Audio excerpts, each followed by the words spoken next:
Hi, Dan Hutchinson from Cooke and Hutchinson Lawyers. I'm here to talk to you today about why it's important for people who have children under the age of 18 years to have a will. There's 5 basic reasons that I'm going to leave you with today. It's not all of them, but some of them, and really good points. Number 1, you can appoint a guardian. The old wives' tale about the fact that your children will go to their godparents in the event that your spouse passes away is an urban myth.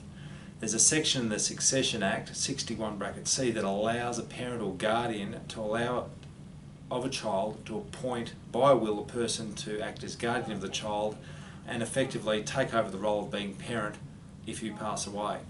Second point, you can control how your children will receive their inheritance. If you don't have a will, then the estate is divided up in accordance with the terms of the Succession Act.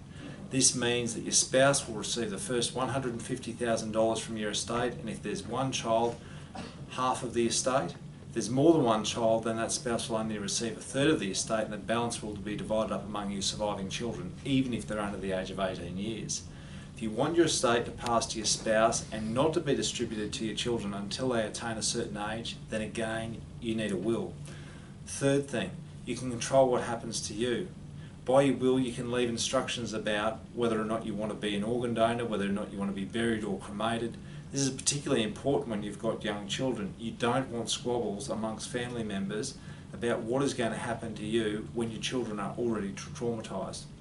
Fourthly, you can direct payment of your superannuation death benefits to a protected and tax-effective structure to make sure that it's held there for your children, and when they attain a certain age, 18, 25, whatever is going to suit your circumstances, they will then have access to those funds and there will be something left for them. They can also have access to it during their infancy, and that is normally looked after by the person that you appoint as their guardian. See point 1.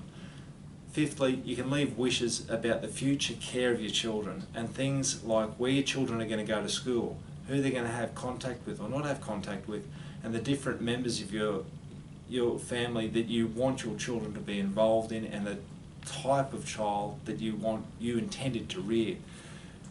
It's of critical importance for parents, particularly with those who have children under the age of 18 years, to make sure that they provide instructions about the way in which their children will be looked after in the event that the unthinkable happens.